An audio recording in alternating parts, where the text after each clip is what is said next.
Okay, good morning, everybody. Excellencies, ladies and gentlemen. My name is Karsten Friis, and I will be your host today at this seminar about EU enlargement. This is a series of EU seminars that we host here at NUPI, which is funded by the MFA, which I think is important to address EU, even though EU is not maybe the highest agenda in Norwegian policy. And today about EU enlargement. Now, we're also very pleased today to do this seminar in cooperation with the EU delegation to Norway. And let me mention it right away. They are hosting a lunch for us afterwards. Sandwiches will be served in the room behind you. So don't forget when you leave to stay. Please stay behind and have a chat and have a grab of food. Now, why enlargement?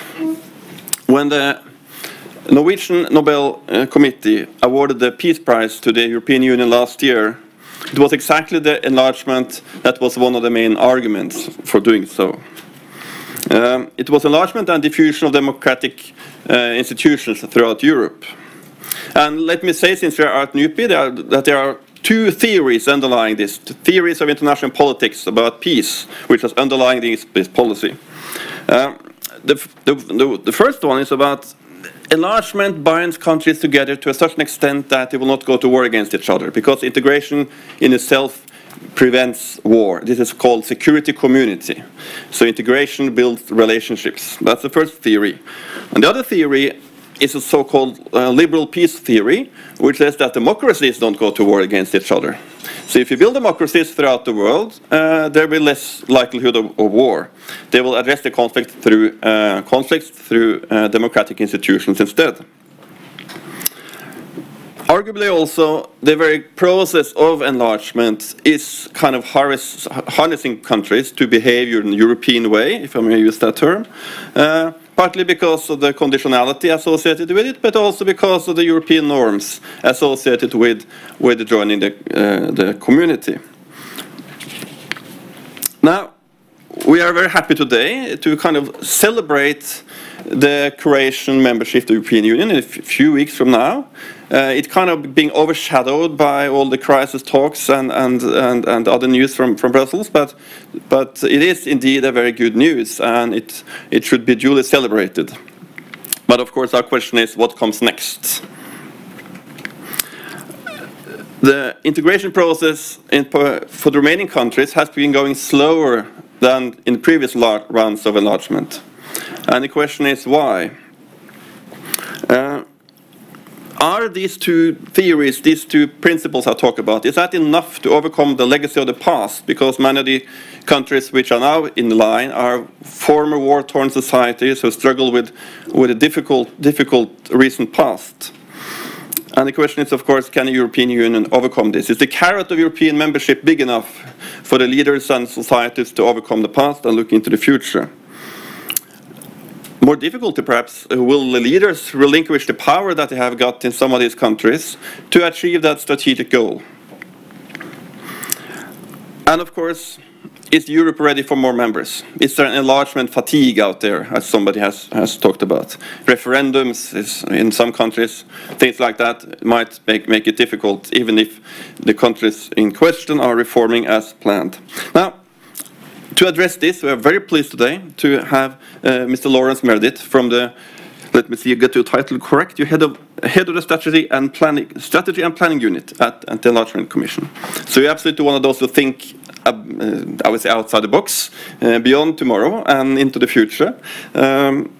So nobody's better placed, I think, to talk about these issues than you. You have been there in this position for not so long, but you've been at the Commission since 1997 in various positions, so absolutely an EU insider. You know what's going on. And you also were assigned to Kosovo for 4 years. You worked in Kosovo issues, so you also know the region quite well.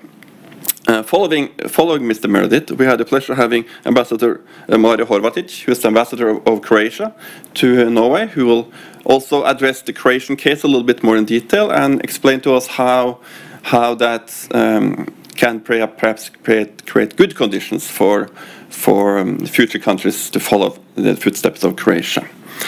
We will talk about 20 minutes each or something like that. Then we'll have Q&A, following by the lunch. Okay, Mr. Meredith, thank you.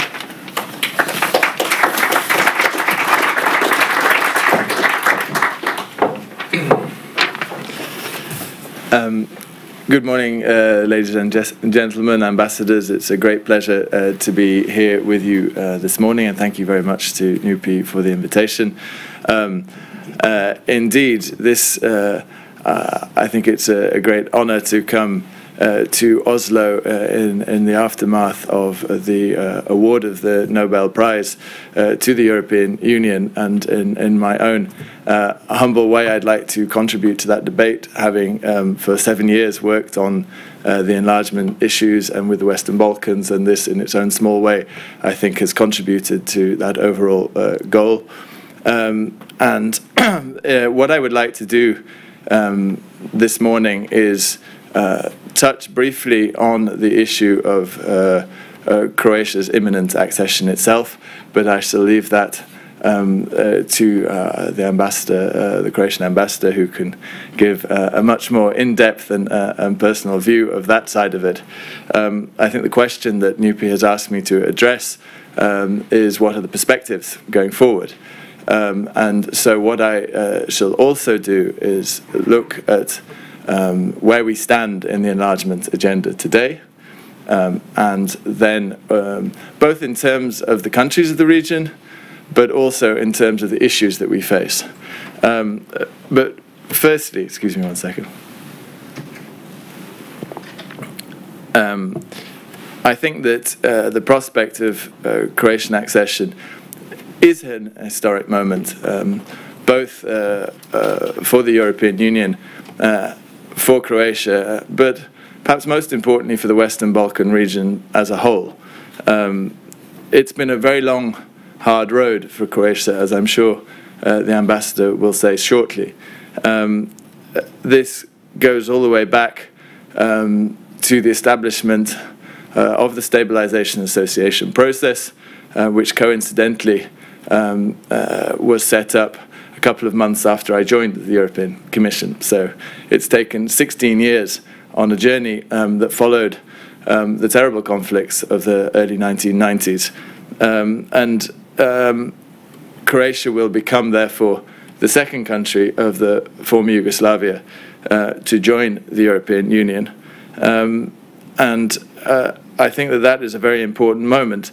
Following the establishment of the Stabilization Association process, the Commission produced a feasibility study for the prospects of a Stabilization Association agreement in 2000, and then Croatia applied 3 years later, 2003. Negotiations were opened in late 2005.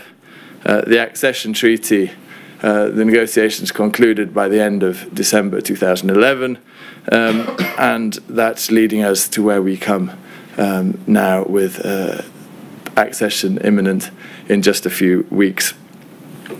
I think one thing that this shows is the process is simply has become difficult for the countries who seek to join the European Union.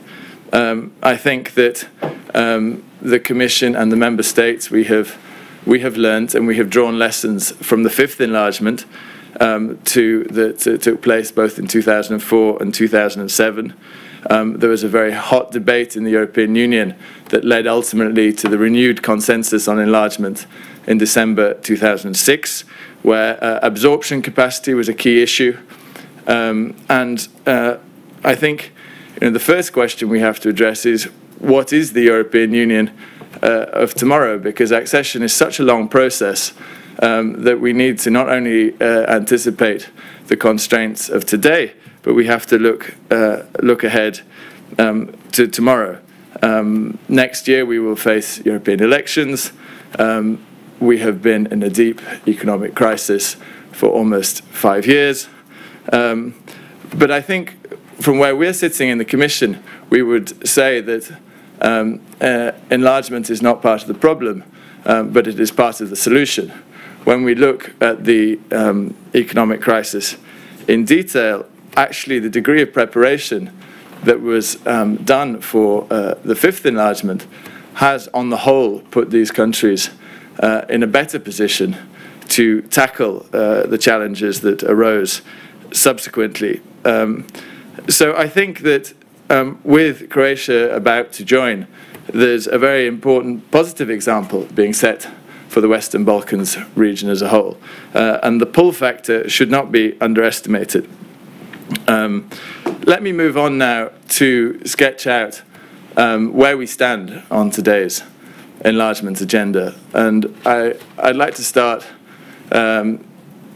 with the other very important development for the region this year, which is the historic agreement reached between Serbia and Kosovo. I think this, as Commissioner Füle has said, is a potential game changer for the region, and it is this type of work that lay behind, I'm sure, the decisions of the Nobel Committee previously, and typifies the type of work that is so important in the EU's engagement with the Western Balkans region. I think this is something that I personally have worked on for a number of years. When I took up my job, actually, the advice I was given by my then director was you absolutely have to read Ambassador Kai Eider's report from 2005, which I did. He said this is the clearest map of some of these complex issues. So I think, once again, this partnership between Norway and the European Union, as we work together in our engagement with the Western Balkans region, is very important. And I've just come from a very interesting discussion with colleagues from the Norwegian Foreign Ministry. I think it's important we share our views, share our understanding of developments in the region. As both the General Affairs Council and the European Council of June this month approach, I think it's a very important decision that faces our member states. There's an awful lot of work going on behind the scenes with both parties, as you all know, and I think it is there has been significant progress. The very fact of the agreement should not be underestimated. I always say that, and I was discussing it with the Norwegian Foreign Ministry, if somebody had said this was possible 2 or 3 years ago, I think very few people would have believed it. We should not simply cash in what has happened. We should really value the enormous efforts that have been made by both parties to reach such an agreement in very difficult circumstances. And they have agreed not only in principle, but also on a plan for implementation. And that implementation is now beginning. And I think that is a very important step forward towards the June Council. And I think taking these two things together, the imminent accession of Croatia on the one hand, and the historic agreement reached between Serbia and Kosovo on the other hand, shows that it is possible to move beyond the conflicts of the early 90s and towards their common European path, which was agreed by the European Union member states exactly 10 years ago in Thessaloniki. So where do we stand for the rest of the region? I think I will just sketch out on the countries, but then I would like to come back most importantly to the challenges that we see. But briefly, as you know, with Montenegro, negotiations have been ongoing since last year and are progressing steadily in the context of the new approach on justice and home affairs and judiciary and the fundamental rights, to which I shall come back in a moment. With regard to Albania, we saw an important breakthrough recently with the adoption of 3 key laws. Here the key issue is going to be the conduct of the elections that will take place in less than a fortnight from now. When we look at Bosnia-Herzegovina, there I would say that there has been an awful lot of work put in by the international community as a whole, and we are trying to engender a momentum for change, but that is proving indeed a slow and hard process as we speak. Then I think in the spirit of this seminar, I focused a lot on Western Balkans, but it's very important to recall here that we also have other important partners engaged in the enlargement agenda. Last year, the Commission set out a positive agenda for our relations with Turkey, and when we, as you know, Commissioner Füle was in Turkey on Friday, in the middle of the events that are currently ongoing, and I think he has passed a strong message on the importance of that relationship between the European Union and Turkey, and we've seen that there is commitment and delivery on the Turkish side. There has been progress, notably, for example, on the judicial reform packages, and I would also say, although this of course is not part of their acquis per se, but the optimistic developments that are taking place internally in Turkey also with regard to the Kurdish issue is important. And then, of course, we come to Iceland, which I imagine many of you here know far better than I do, but where they are taking stock following their recent elections of their chosen European path, and on our side also, from our point of view, an awful lot has been achieved on the road in a short space of time, and we would underline that they have gone already a very long way down on this road, but of course it is for them internally to discuss how they wish to take it forward, in what form and at what speed. So that's an overview of the enlargement agenda as we stand. But I think the sense of our debate today are what are the main issues that we are facing in this enlargement agenda. And here I'd like to pick out 4 in particular. And I'm sure the ambassador will touch on a number of these in his speech when he reflects on the road that Croatia has gone through. I think perhaps one of the most important lessons that we've drawn from the previous enlargements is the importance, and this is the first issue, of tackling the rule of law early in the process. This has been a very strong message from all our European Union member states, and we saw this in the Croatian accession process, where we looked at the so-called chapters 23 and 24, 23 which is judiciary and fundamental rights, 24 which is justice and home affairs.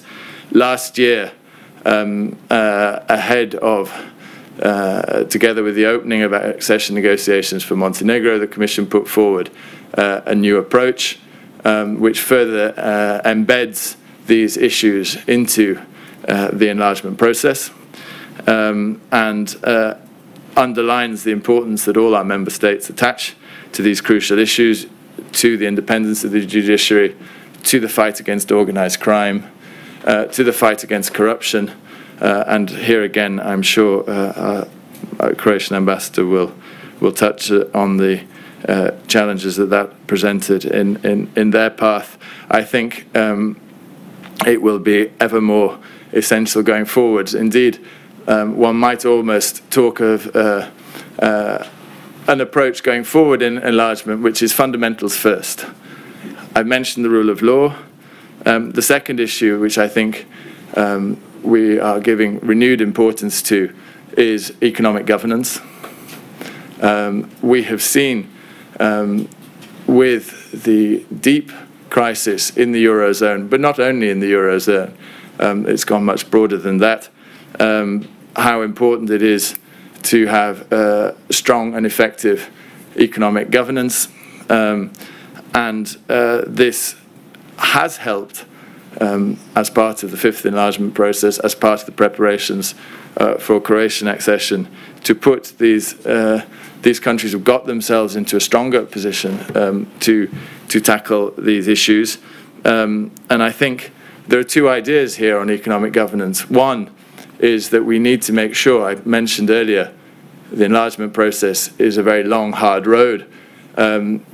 We need to ensure that the mechanisms we have help prepare the countries for the EU of tomorrow, and don't only get locked into the EU of the moment that we're actually negotiating. So this is to ensure that there is flexibility in our process to make sure that as the EU adapts, even the negotiations process alone for Croatia took 6 years.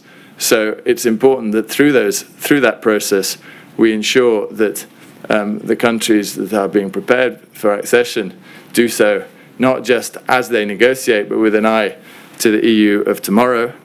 And also we've seen that when the going gets tough, also within the European Union, we've seen the real meaning of the economic criteria, the Copenhagen criteria. This year we are also not only 10 years on from Thessaloniki, but 20 years on from the Copenhagen criteria, which have now been enshrined in the Treaty on the European Union. And we see the need to ensure that they can indeed resist competitive pressures and be a fully functioning market economy. So the second issue is economic governance. And the third issue, I would say, is something that I would call the challenge of power sharing. When we look at the enlargement agenda today, we have seen the countries of the region wrestling to some extent with this challenge. We see the importance of when the stakes can be very high in elections, a government can come in and can win, let's say, an overwhelming control. There can also be tensions in terms of how the opposition may react. And we've seen the need to ensure that the stakes are balanced and that the fundamentals of democracy, which is such a key element of the Copenhagen criteria, are robust and can withstand these pressures. And we see, this is particularly critical when we see the difficulties Albania has been through recently. They stand on the verge of a very important election. The conduct of that election will be key in the view of European Union member states, as they said in the December Council conclusions last year. We've seen the efforts made in the former Yugoslav Republic of Macedonia, the events in December that led to the 1st of March agreement. We've even seen some of the difficulties in the aftermath of the Montenegrin presidential elections. So it's working together with these countries to help find solutions to ensure that, however high the stakes, that we have seen from the fifth enlargement, and again the case of Croatia shows, the stronger the consensus domestically, also on the choice of the European path, the faster these countries are likely to move towards their status objectives. So however high the stakes and whatever the tensions in internal domestic issues, which are of course their sovereign prerogatives, we are working with them to help build a strong cross-party consensus for their European path, because the past experience has shown that through this method countries move faster towards their status objective. And the fourth issue I wanted to touch upon that we flagged in last year's enlargement strategy paper, and is a delicate but important issue, and I'm sure again the Croatian ambassador will give us his views on this point, is the need to look seriously at potential bilateral issues. Of course, this has not been part of the accession path per se. We talk of good neighbourly relations, but we've seen that in practice that bilateral issues can cause difficulties, can slow down the process, and I talked a moment ago about the need for a strong consensus in the country. I think that's also true, that we need to take heart from the very important progress that has been made this year in terms of the agreement reached, for example, between Serbia and Kosovo. The fact that Croatia is now joining the European Union, together these two issues that I mentioned at the beginning, can be a strong pull factor and are set an example that we hope that the region as a whole will follow. And the last remark I would like to say before giving the floor to the Croatian ambassador is just to say that we're also launching next year the second phase of the instrument for pre-accession, which is a very significant investment from the European Union member states to support these countries. We've talked a lot about the challenges, we've talked a lot about the difficulties. We see this very much as a partnership, the process, and in that regard, I think that we have thought very carefully about how we can adjust what we've learnt from the first 7 years of the instrument for pre-accession to prepare it for the next crucial phase. 7 years is a very long time. We've seen that within 6 years Croatia completed its negotiations. A lot can change, so we need to ensure that we have the instruments at our disposal, and what we are moving towards is greater use of instruments such as budget support, to work with the enhanced ownership of the countries of the region, that they take the responsibility, that they develop the strategies. It's their country, their challenge, their chosen path, so that if they wish to tackle the rule of law, it's for their own citizens. If they wish to enhance the economic governance, it's first and foremost for their own citizens. And in that regard, we encourage them to develop their strategies, and we stand ready with the instrument of pre-accession to support them achieve those objectives. I hope that's helped stimulate the debate. I'll be very glad to answer any questions in a moment. Thank you very much. Thank you very much. You can stand there or there, as you please. As you wish. Yeah. Okay, I'll go there. Take your seat. Sure.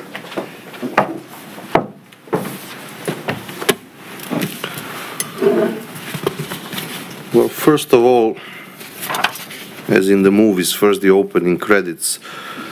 Thank you very much, Lawrence, for very stimulating start, and thank you to the Commission and to the DG Enlargement for sending you over here. I'm quite sure that life in DG Enlargement is not very easy these days, but I can also assure you that as we are very soon to become members, we definitely do not want to see ourselves as the last country to enter the European Union, and we would like to see further enlargement as soon as practicable, as soon as possible. Thanks also go to the European Delegation here in Norway, and of course to NUPI for giving us the opportunity to meet here and discuss this very important subject, at least important to us a little bit more than anybody else. Let me try and ask or offer answers to certain questions which have been asked many times, and I keep hearing them. One is for Croatia, why EU? This is especially pertinent in the case of the crisis that we are witnessing for the past 5 years in the European Union, And we get this question not only on the international scene, but mostly on the domestic scene. Now, after the euphoria that we used to have for the past 20 years, now the Croatian citizens with full right ask, do we really need this? Is this really a good idea? Recently, I have seen a very funny opinion poll in one of the Croatian media saying they have asked the Croatian citizens, do you want to have a fireworks on the 30th, on midnight on the 30th of June, because the government of Croatia, of course, organizes a big celebration on the international level in Zagreb, and as usual, it will end at midnight with a magnificent fireworks. And people were asked, do you really want this? Do you really want to spend money on that? And only 7% of the people who were asked said yes, and 93% said no, this is too expensive, we don't need this, there is nothing to celebrate. But I do believe that there is a lot to celebrate, so I will try to answer the question, why EU for Croatia at all? The second question, which has been not asked but posed many times via facti, so to say, is how to get into the European Union. And sometimes even us were sitting around some table in the Ministry of Foreign Affairs or on some public event like this one, and we were all holding our heads and asking ourselves, well, how can we manage this? This is like a moving target. You know, whatever you do, there is another benchmark, there is another condition that you have to meet. How will we do it? And this is going on for so many years now. And Lawrence has given you some numbers. I will give you also some numbers. But in the end, I mean, you get there. As you can see, there is only 21 days. And now that we have all the ratifications, now that we have all the assurances, not only the accession agreement, but also the 27, more ratifications, because there are some members who have more than one parliament. We are now, unless there is end of the world or something, there will be Croatia as the 28th member. But how to get there is not easy. And then the third question that I will try to answer is one that is posed from the European side more than the Croatian, that is, why Croatia? Why do we need Croatia? Why would we want to get into this? Lawrence or Karsten managed something about the former war-torn societies. Well, my immediate answer in my head when I was listening to Karsten was, well, I suppose that it's quite clear to everyone that European Union has emerged from war-torn societies precisely in order to stop them being war-torn as it was previously the case in the history. So it's quite natural that countries who have been in war try to enter the European. Nobel Peace Prize is not something that the Norwegian Nobel Committee came out of the blue for the European Union. This has been brewing for many years and many decades, and it is quite understandable that one day European Union was recognized not as an economic project, not as a Eurozone project, not even as project of common values or building democratic institutions, but first and foremost as a peace project, as a peace and stability project. And this is how we see it, how we saw it from the first day. Even in the 1990, when Croatia started its democratic change and when it started its bid for independence, it was very, very closely, if not essentially, tied to the idea of European integration. And this is something that we have had domestic consensus for a very long time. All the parliamentary political parties, all the institutions, even those who were not who have not passed the threshold or who have fallen out of the parliament, they have supported the European integration. There was really, I cannot remember, it was such a small number of political players or institutions or individuals who have voiced their doubt that the European Union is not the best solution for us. And even if they had such an agenda, then they would invariably fail to answer, okay, if not European Union, then what? If not NATO, then what? And none of the answers, not neutrality, not some other type of integration, was good enough and not convincing enough, definitely. Every government of Croatia, since the very first one in 1990, had in its program 3 major goals. First goal was, of course, independence, stability of independent, democratic Croatia. We have achieved that. Second was membership in NATO. Third was membership, not necessarily in that order, but those were the 3 goals. Membership in the EU.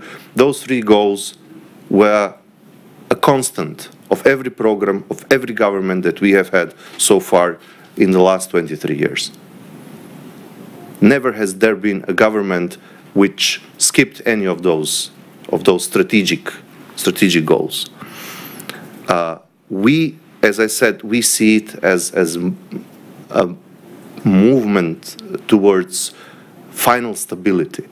We have seen the Big Bang enlargement, both of NATO and the European Union, with more countries, so most notably the 2004 enlargement, and then the continuation of that enlargement with Bulgaria and Romania in 2007. We have seen that as the final move or final act in the process of ending the Cold War, because you don't end the Cold War just in 89 or 1990 by tearing down one wall or breaking up Soviet Union or taking the decision to opt for liberal free market economy rather than the planned socialist economy.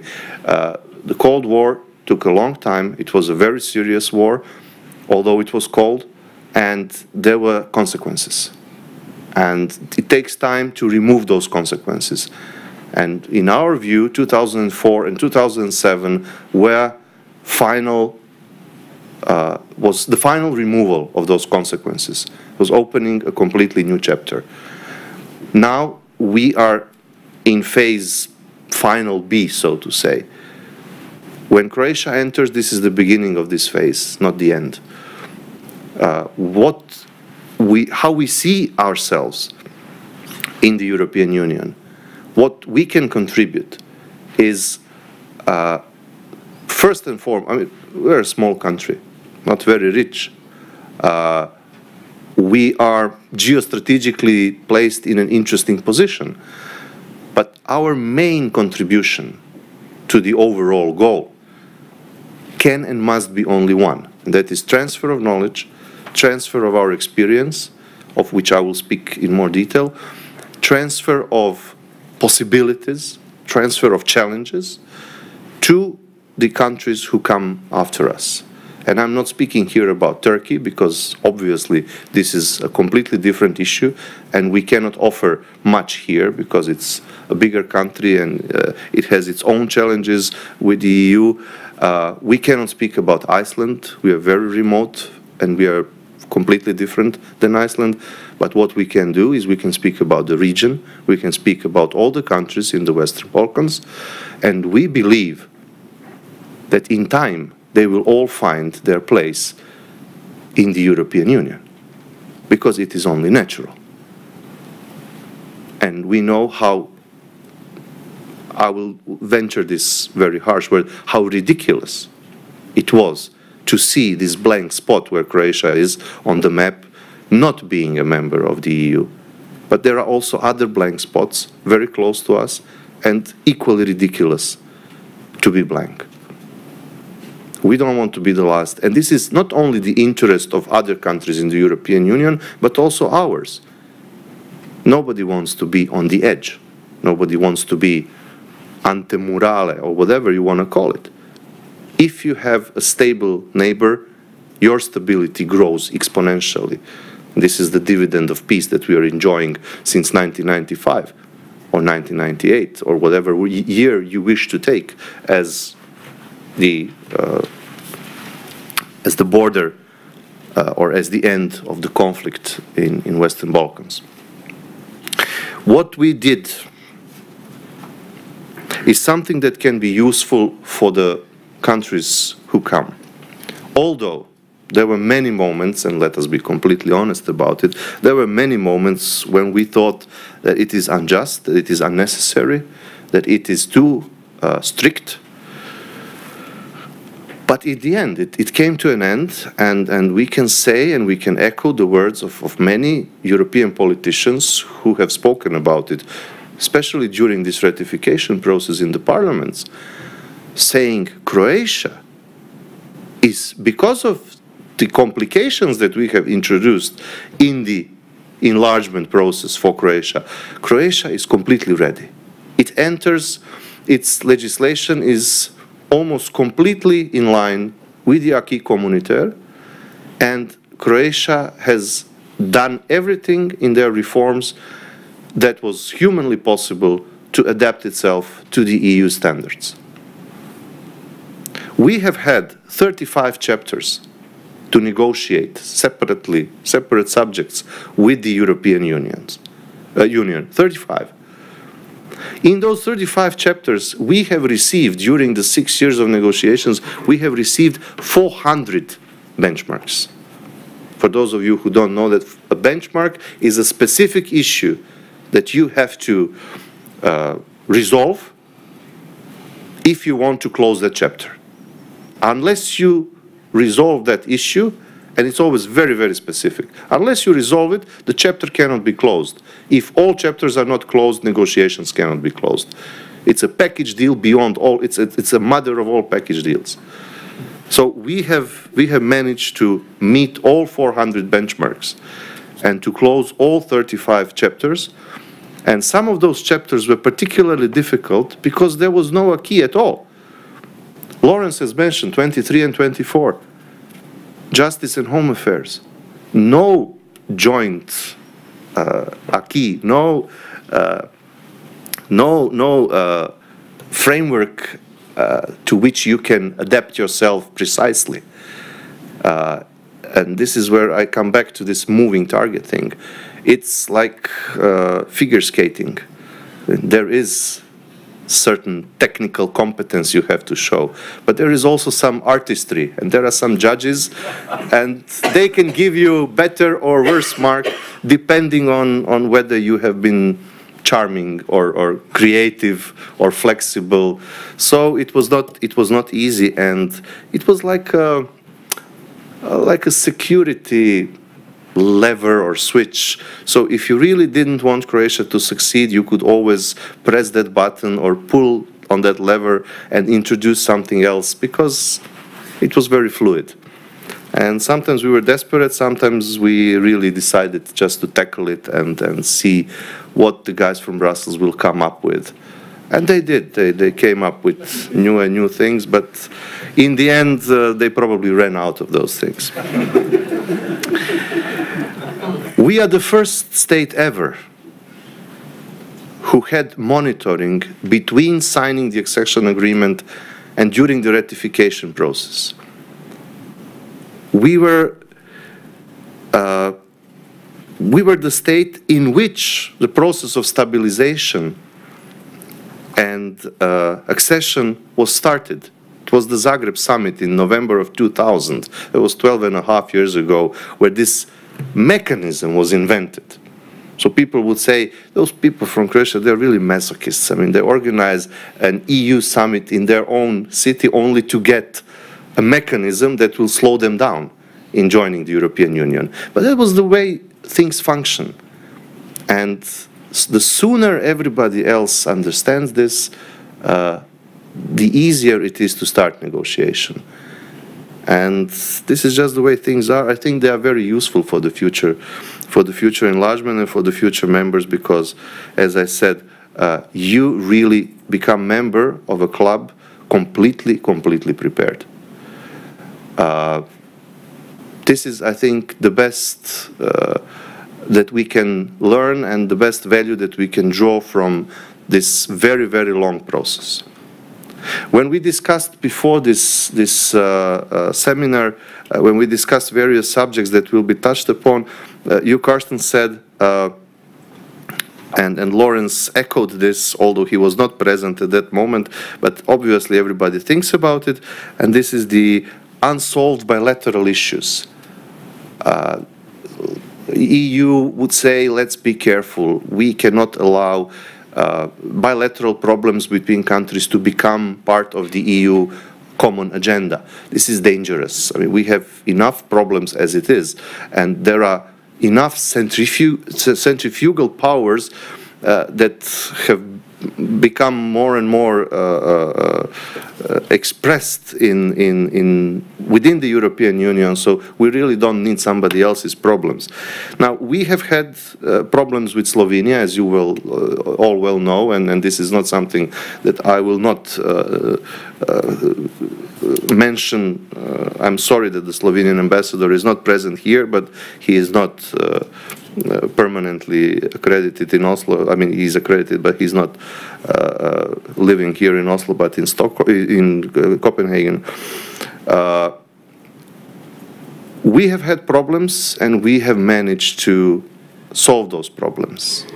But, as one of our negotiators once said, if Slovenia entered in 2004 having a bilateral problem with Croatia, and not only one, but several.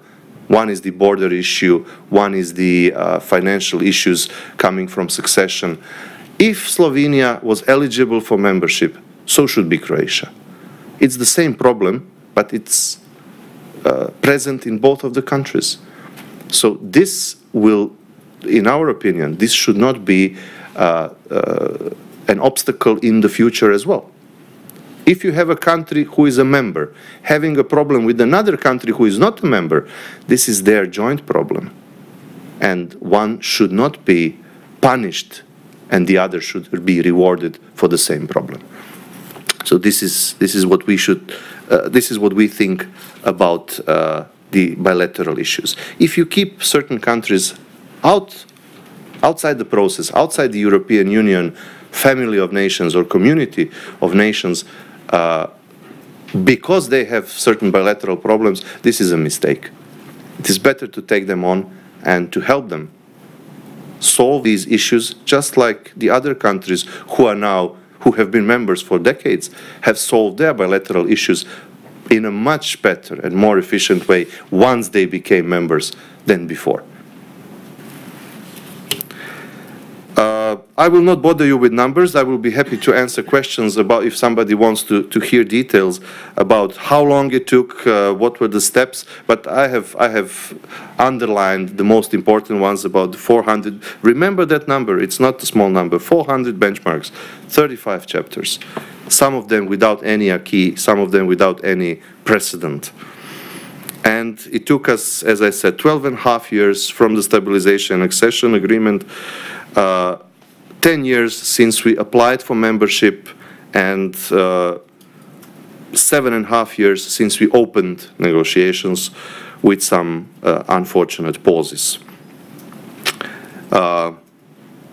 One interesting thing is maybe that when we in 2003 have officially applied for membership, this will illustrate how welcome we were. We got from the Commission, we got 4,560 questions that we needed to answer, and the deadline was 3 months. Had we not answered all those 4,500 and plus questions, we would not be granted even the beginning of negotiations. I really don't know how, but we managed to answer those 4,560 questions. And I saw the original document. It looks like a coffin with all these papers stuffed inside. And I know a person who holds this original document in her office. And it looks very, very strange. But this was the beginning. And now we have only 21 days left. I think it's a great success. It was not difficult. It was not easy, but yeah, well, now it looks as it was not difficult. So I made this mistake subconsciously. It was a typical Freudian slip. We hope to be a good member. As I said, our first priority, our niche capability, so to say, would be to introduce more stability into the region of Western Balkans, help our neighbors, take them on board, help them solve their internal problems. There are many. In some countries more, in some countries less, but there are many. And we will extend all our knowledge or all our experience in order to help them, and we will try to show them that what you read every day in the papers that we all follow, be it The Economist or Financial Times or the American ones or the domestic ones, that the EU project is far from dead. It is far from being unuseful.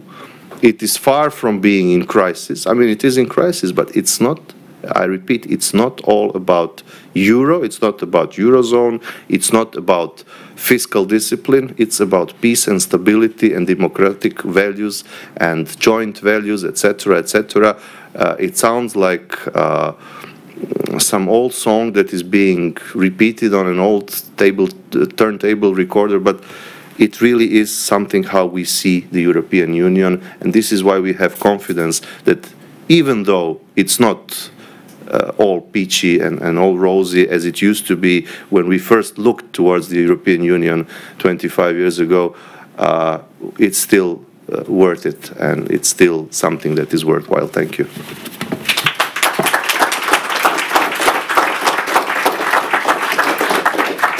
Thank you, Ambassador. Maybe I can ask both of you to stand here together. So you mind? Sure. And we will open the Q&A session. And I'll stand over here. We heard about EU enlargement in general, lessons learned, and we heard about Croatia in more particular. The floor is open to anyone who wants to address any of these topics. Please introduce yourself. Sir, back there. My name is Guttorm Vik. I was for 4 years overseas ambassador. And as such, I had the opportunity to observe the influence of the European Union on developments in the Western Balkans. And I'm very pleased to testify that, in my opinion, this influence was extremely beneficial. All the countries, this is more in the light of a comment than a question, but I hope I can do that. All the countries in Western Balkans have aspirations to Euro-Atlantic aspirations, which also widely they enjoy a good measure of popular support. And in order to qualify for EU membership, you need to have your house in order, Copenhagen criteria, also economic criteria. And these criteria have exerted a very powerful pull in the direction of overcoming many of the problems that have been sieged the Balkans. And I can observe also that there has been a very good cooperation between the OSCE and the European Union, because the OSCE has helped the Balkan countries to for instance, build democratic institutions, conduct impeccable elections, to have institute the rule of law, get rid of at least some of or improve the situation with corruption. So there has been a very good cooperation, and I think that I note also, I think that this prospect of EU membership for more or less all of the Western Balkans, I don't know who could be left out, will also provide a solution to all the problems of animosity and rivalry between the people, historical, conflicts. Because when they are all members of the European Union, they will all be members of the same internal market, and people can travel and work and so on where they want it, and then they can cultivate their own cultures. So I think that certainly the prospect of European membership in the EU and NATO also has been a very strong carrot in order to get their various houses in order. So personally, I think that the EU deserved Peace Prize also for having successfully prevented a war between France and Germany now for 68 years. We used to, they used to occur with intervals of 20 to 30 years. But if one needs more recent achievement, I think that also the influence exerted also deserves a Peace Prize. There are a lot of problems, of course, in the Western Balkans. One, I don't know how the Union is going to deal with Bosnia-Herzegovina, which is a pretty ungovernable structure with so many veto built in here and there. So it's, but with the success registered so far, I think that the prospects are good, generally very good. Thank you. Thank you, sir. I don't know if you would like to comment on the comment, or if we should collect more questions. No. Okay, then the next speaker is our director, Ulf Sverdrup. Okay, thank you very much. First, microphone. Yeah. My name is Ulf Sverdrup. I'm the director at NUPI. Thank you so much for coming here and giving us nice presentations, and I would like to congratulate you with successful completion then of all the schemes and the 400 meeting the 400 benchmarks is quite an exercise, and now it will soon be enlarged again, and also again, of course, congratulations for your process. This for Norway, this is also interesting because this means the enlargement of the EEA as well. That's something which we should mention also. So for Norway, this means has implications as well. Now, I would like to touch upon a point that you made, Lawrence, that you see enlargement is not a part of the problem. It is part of the solution, you said. And this is a nice phrase somehow. But at the same time, there's this fundamental issue out there. And I have 2 points. And the first is, you are in DG enlargement. It's quite unique, I think, in an international body like the EU that they have a special DG with experts devoted kind of 100% of the time to enlarge. And so this is of course, your bureaucratic politics. And this is if you are successful, you will succeed in the enlargements. But could you say something now? What is the size of the DG enlargement unit, and how are you kind of scaling your activities? Because this is looking into the future a bit. What kind of speed and pace could you expect?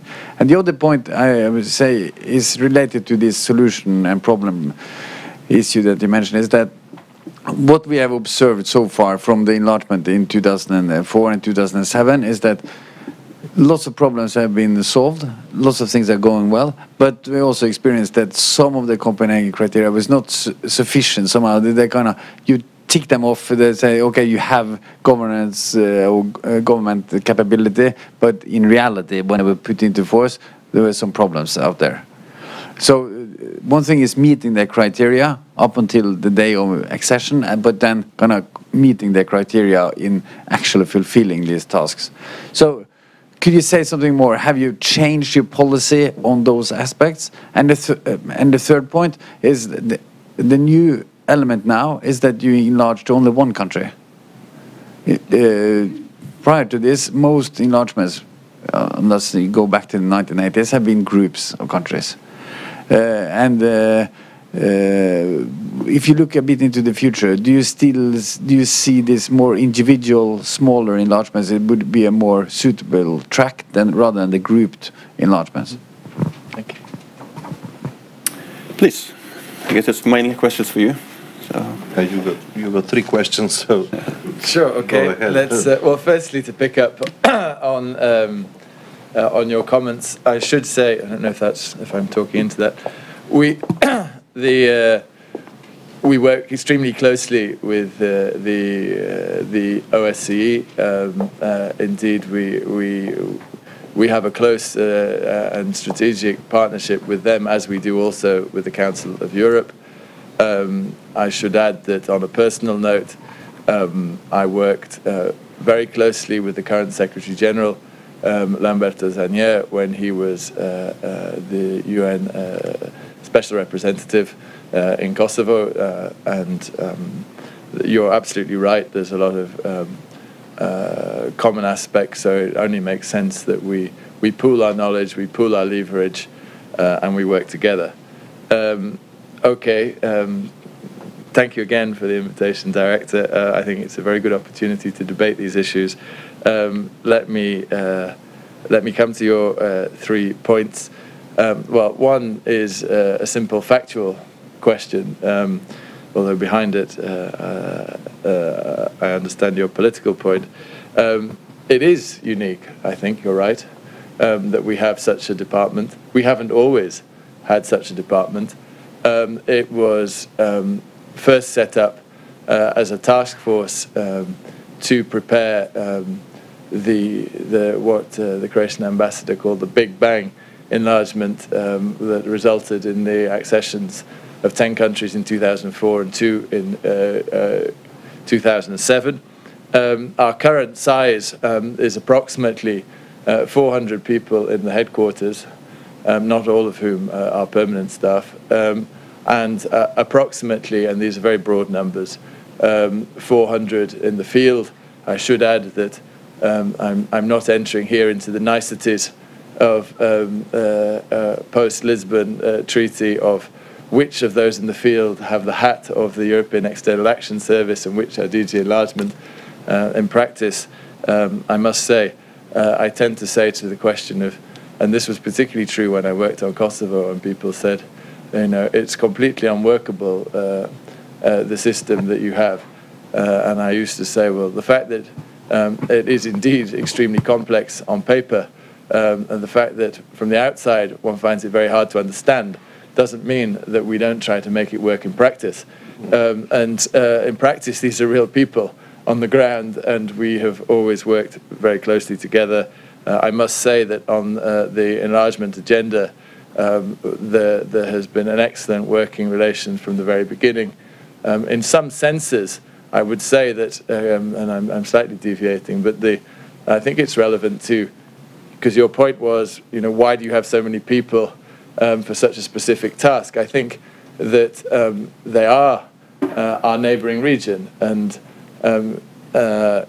you know, with the creation of the European External Action Service, I would say that actually it's the fulfillment of lots of work that was going on for many years, and for which Bosnia and Herzegovina and Kosovo, to many degrees, were test cases.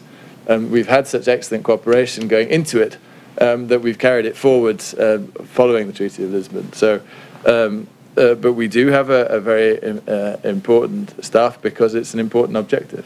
And you know, we heard this morning of the Nobel Peace Prize, and I think that the work done contributes to that to a very large degree, building on, as some of you have said already this morning, in particular the Croatian ambassador, the origins of the European Union, which was. It was first and foremost a peace and stability project. I very much agree with his assessment. Copenhagen criteria. I must say I'm still smiling about the Croatian ambassador's image of figure skating, which I shall definitely take back home. And I'll have to think carefully how I develop this image. But we've obviously focused on the technical side, but I can't help smiling at the discretion we're given as artistic judges. Let's stick first and foremost to the technical side. I think, again, it's the pull factor. I think that's absolutely fundamental to this process is the perspective of membership. And I mean, these are very, very hard challenges that these countries have committed themselves to do. And I ended my introductory remarks by underlining that this is a choice of the countries themselves. I don't like to get sucked into saying this is the EU agenda. This is not the EU agenda. This is a choice that these countries are making, that they want to commit to joining the European Union. They know and they commit to doing, and the Croatian ambassador has very articulately explained that voyage from the point of view of his country. And I think it's very true. What I said in my remarks is that fundamentals first. It's also a learning process for us. And I think two things are important. One, the EU is constantly changing. So you are trying to hit a moving target, and people say you're changing the benchmarks. I don't think that's fair. I think the EU is evolving. So if you join later, you join a different EU from that which you would have joined had you joined earlier. And obviously the process has to take account of those changes on the one hand. And on the other hand, obviously as we go through a process, we draw the lessons learned. And I think the themes that I chose to underline, the 4 points that I made, address your point. There is a consensus in the European Union member states on the fundamentals first, the rule of law, number one, the economic governance, number two, these issues that go to the heart of democracy, constructive power sharing, number three. And yes, it's not traditionally been part of the process per se, but the reality is that we know that these countries, that addressing bilateral issues is important. Whether or not it's part of the process, as the Croatian ambassador has said, it obviously facilitates the speed with which they move forward, the more they are able themselves to address these issues. Lastly, I mean, an own merits policy, I don't think I can predict whether it will be one country or more than one country.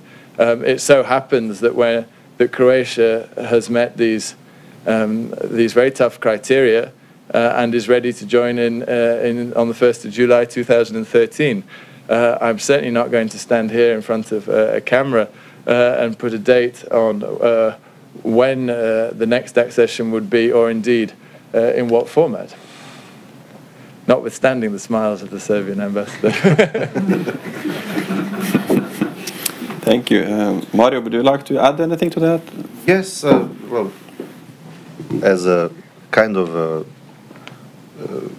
comic relief, I would like to say that Croatia is definitely very much against individual entry into the European Union. We think that we should have been part of the group already in 2004, if not in 2007. But this is just a joke. To be more honest, I would say that I see precisely what you said, Director. I see almost exclusively individual entries into the European Union in further enlargement. Now the system has become, not only with Croatia, but also with other countries, but it has become most obvious with Croatia that it is something that we once said.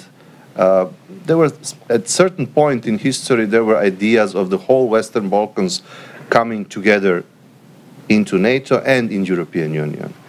And we were definitely very much against it. We said, no, it's a regatta, it's not a train. And the slowest wagon should not slow down the whole composition. So, as you said, individual merit approach. And I guess that each country will have its own tempo, its own speed, and it would be very unfair if you had one advanced country and if you had slower countries and not let this advanced country become a member before the other ones catch up. So there was, at one point, there was a fear that we would find ourselves in that position. We have managed to get out of that position. We would definitely not want to see that for others as well. But I do not see, at this point, I do not see a group that might create another group enlargement. It will most probably be individual. Thank you. Next speaker is Serbian Ambassador Milan Simuldic.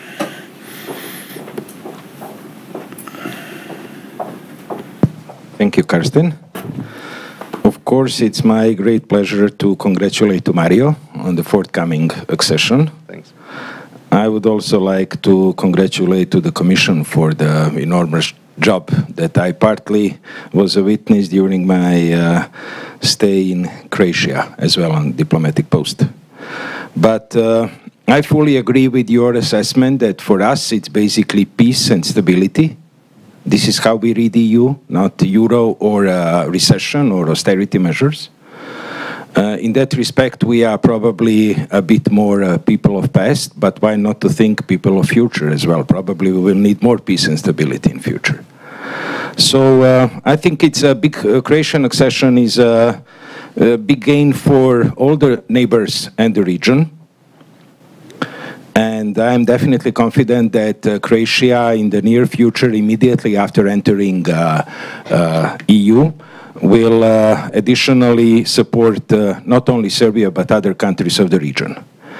Taking over probably a role that was until now played by the western neighbor of Croatia.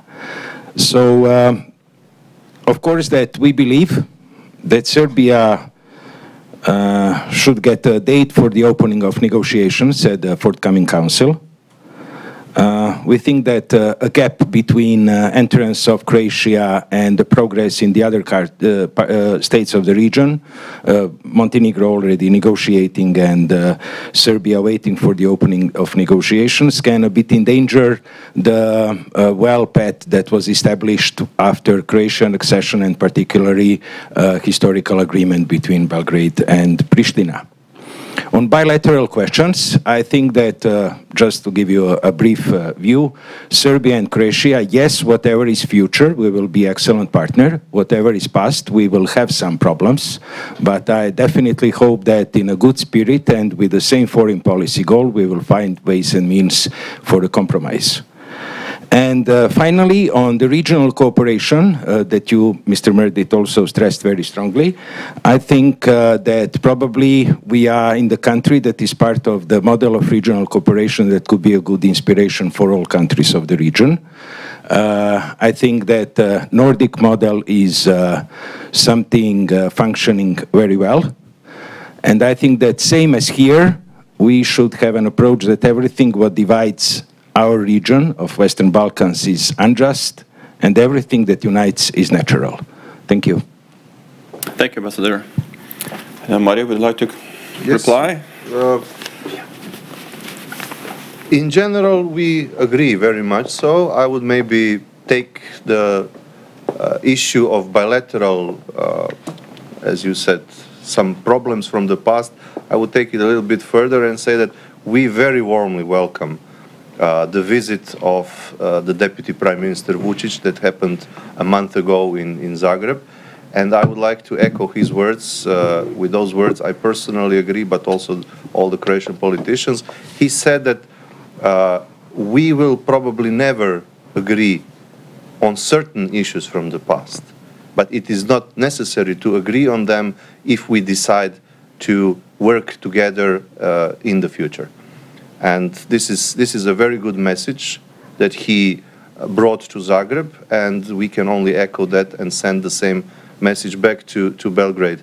And whole my presentation and discussion about neighboring countries in the Western Balkans was under this aegis. So very, very, very well made point. Thank you. Allow me then to use my position as the moderator today to also ask some questions. I'm curious about this, Lawrence, the fundamentals first. You talk, of course, within the enlargement, that's your capacity, as it were, but sometimes the fundamentals are political. You talked yourself about Kosovo-Serbia relationships, and they kind of had to be settled before you can move on. My question is, how is your relationship with the External Action Service? Because obviously this was conducted, the solution, as it were, or the agreement between Belgrade and Pristina, were something that was conducted by the External Action Service and not by enlargement. Previously, when I worked in Belgrade, for instance, I remember once the then Javier Solana cancelled a meeting to Belgrade as to send a political signal because of some lack of cooperation with the ICTY or something.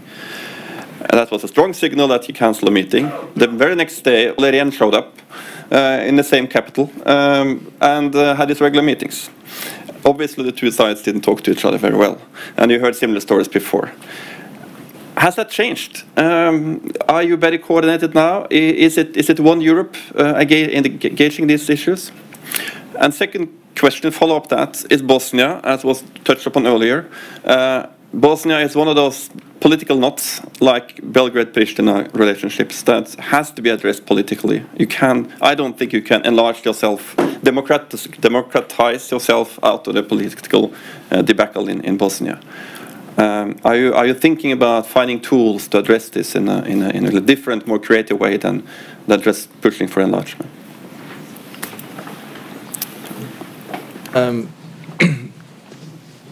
Thank you very much. Well, I think I've already touched on my views on the relations between the European External Action Service and DG Enlargement. I hear the example you give from times past, but I can only speak of my own personal involvement for the past 7 years in this process, which started before the Treaty of Lisbon entered into force and has carried on, obviously, until today. And let me talk specifically about the Serbia-Kosovo dialogue, because absolutely it's been led by Lady Ashton, but together with Commissioner Stefan Füle. And I think that that's fundamental. I mean, how ridiculous, to use a strong word that was used earlier, would we look if we were trying to encourage Serbia and Kosovo to come together if we couldn't get ourselves on the same page in the first place. And I think that one of the contributing factors, in a small way, because the credit goes very largely to Serbia and Kosovo themselves, is precisely that we have done that. It's always much easier from the outside. I don't speak of you, but more generally, let's say the international press, to point the finger, to identify individual mistakes. I think that hugely underestimates the extremely hard work in very challenging circumstances. These are hardly easy issues, not for Serbia and Kosovo, but not even for the diplomats working on them. And I think, on a personal note, I think that the experience is enriched through the creation of the European External Action Service, in the sense that we are now working together inside a common structure with a lot of diplomats from member states. They have brought their diplomatic experience and traditions into let's say, the EU family itself. I think that helps. And I think that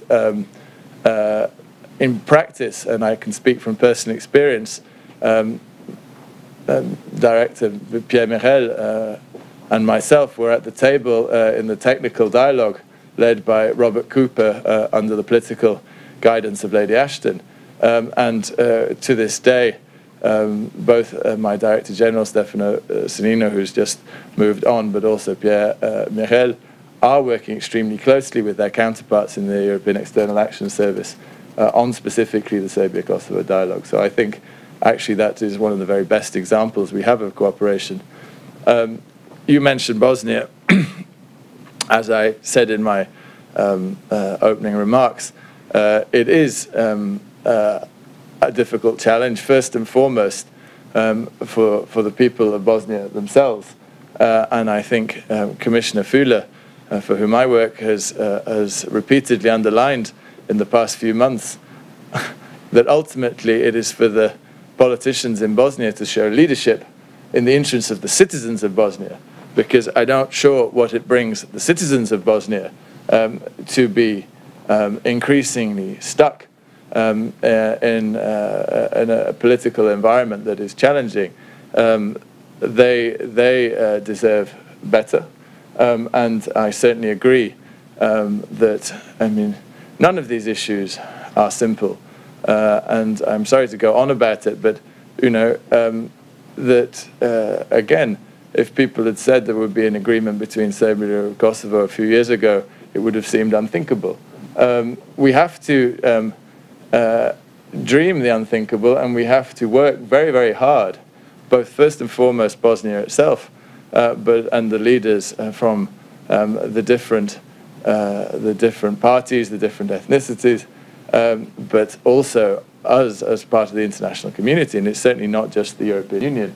We're here today because of the importance that all key partners in the international community, Norway being a very important member of that community, attached to this. And we've all been locked into a process through the Peace Implementation Council for a number of years, trying desperately to find the way forward. It's not easy, but I think we have to take hope from once again the Croatian example that we'll keep working. Bosnia and Herzegovina remain committed to its European path. That's a message of hope for its citizens, and we have to work together with the various leaders to try and help make that a reality over time. Thank you. Mario, would you like to add anything, or shall I? I would not dare to venture into Bosnia. I'm a Croat after all. No, but all joke aside, I mean, Bosnia is a very, very difficult issue, and we don't have the time, and this is not the subject today at all. I would agree very much with Lawrence that you have to believe. Serbia and Kosovo agreement is a very good example. It looked practically impossible, and yet it had happened. Bosnia has had, since 1995, has had a tutorship from the international community that has brought a lot of good, but also a lot of not so good. I've been watching Bosnia very closely throughout my diplomatic career, and I have day in, day out heard the same story from all three constitutive peoples. And that is, we will fight the other two, then the Office of the High Representative will impose the solution or solve the issue, and I will go back to my people and tell them that I made no compromise whatsoever. This is one of the impasse situations that has to be resolved. I do not mean to imply here that the international community should just give up and let the guys in Bosnia sort it out among themselves, but there should be a transfer of power, a transfer of responsibility towards the people, no matter what it takes. There will not be another war in Bosnia. There will be maybe political battles, but they have to come to a solution which all three peoples and all political forces will embrace.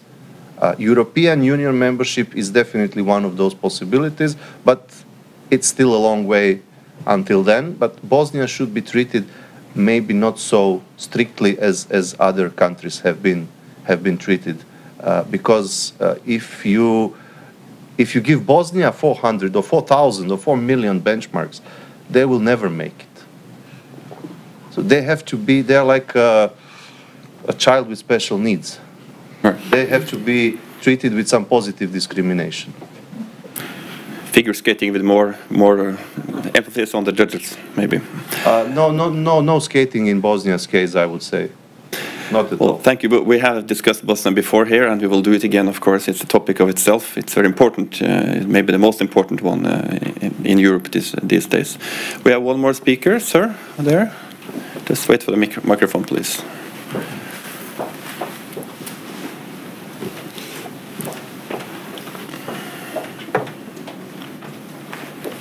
Hi, I'm Latvian ambassador. I would like to return to maybe a little bit more technical question. I was very impressed about the job and the numbers you named concerning the implementation of acquis. Does that mean that Croatia is one of the most compliant countries now in the European Union what concerns acquis? Or what is, I imagine the tendency is towards less transition periods and less derogatory measures than maybe it used to be.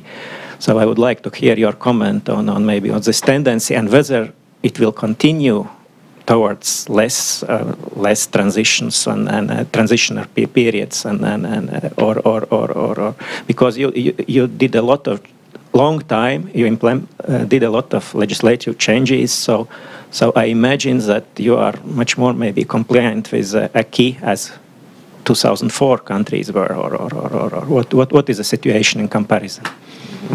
To me or to Lawrence? Well, I think that the most compliant country with acquis in Europe is Norway. But they have made their independent decision regarding the European Union, as we all well know. I would say that Croatia is very compliant with the acquis. We have done our utmost, And we have had, as I said, so many benchmarks that I don't really think that we have been let easily if we hadn't adopted all of the acquis into our national legislation. This does not mean that, as Lawrence has pointed out, there is theory and there is practice. There is system and there is living people who work the system and sometimes work against the system because it's more practical at certain points. Transition periods, I sincerely hope not. One of the very important transition periods is we have got in the negotiation 2 years transition period for the Schengen. And I firmly believe that we will be ready for Schengen even before that. And I sincerely hope that all other 27 countries will think the same, because we need consensus for that. Transition periods about the freedom of movement of workers in the European Union. We see that already, I think, 5 or 6 countries have introduced the first 2-year transition period. Some countries might decide otherwise. So this is something you cannot really influence. For instance, the last one was Slovenia, who, as a very good neighbor to us, consistently introduced 2-year transition period for the Croatian workers. But this is not something that we see as an act of enmity. It's the natural consequence of their pretty complicated financial and economic situation. They're a small country of 2 million people. We are a big regional power of 4 million people, so we would probably take over Slovenia with our workers. But okay, I mean, it's their decision. For other countries, I don't think we represent any kind of economic threat. So we hope that no transition periods will be necessary here. But why I mention this, it's not always a consequence of your compliance or non-compliance with the acquis. There are different forces in the game. But we have done our utmost, and we have been judged by the judges from Brussels that we are compliant with the acquis, and that is all that matters. Thank you.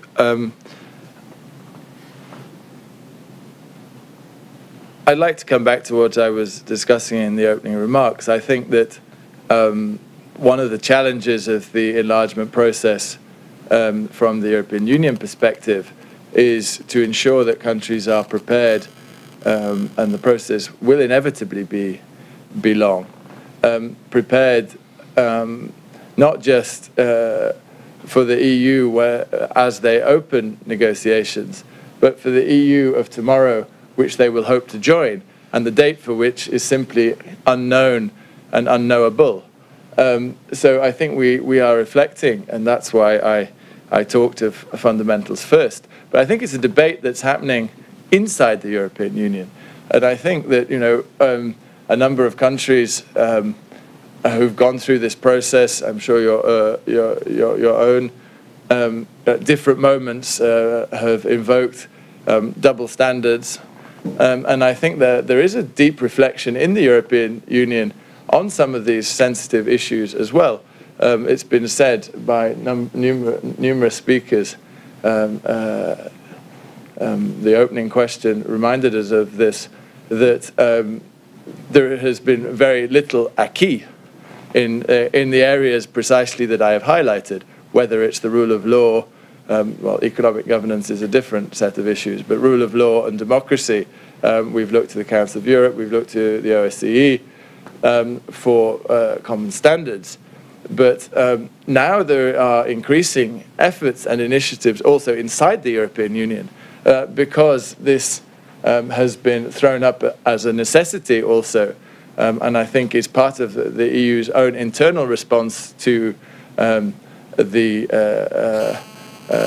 deep economic recession that we've come through. And I think addressing things like the justice scoreboard, the issue of how best to tackle corruption, these are also coming increasingly high on the EU's own internal agenda. And it's in that sense, I think, that, you know, we in enlargement have to try and anticipate in the processes that we put forward, and as we negotiate, what EU are they going to join? So I think definitely it is desirable that, and this is a common view of the European Union member states, that the process is such and rigorous enough that, that as the Croatian case, I think, very well illustrates, that countries are increasingly well prepared in practice. And I think this is a tendency which will inevitably continue as the EU's own political evolution continues. You know, I don't have the numbers, but you know, the amount of acquis that the United Kingdom, my own country, had to take on board when it joined in the 70s is obviously only a fraction of that which Croatian is taking on. I think when I did the concours 16 years ago, the phrase I had to remember was 80,000 pages. Now I suspect, I read in one document, I haven't checked my facts, that it's up to 120,000 pages. In any case, 160. In any case, it's a very long book, as the ambassador illustrated. We have translated 160,000. Thank you. Okay, with that fact, it concludes our session. I would like to use the final word to congratulate you both for well accomplished. Let's hope Croatia will be the big pull factor that you talk about for the rest of the countries, and we have speed accession of the remaining countries. Don't forget your lunches will be served. You can go out either door, and it's served in the room next door here, and you can continue discussion there. Thank you very much, gentlemen.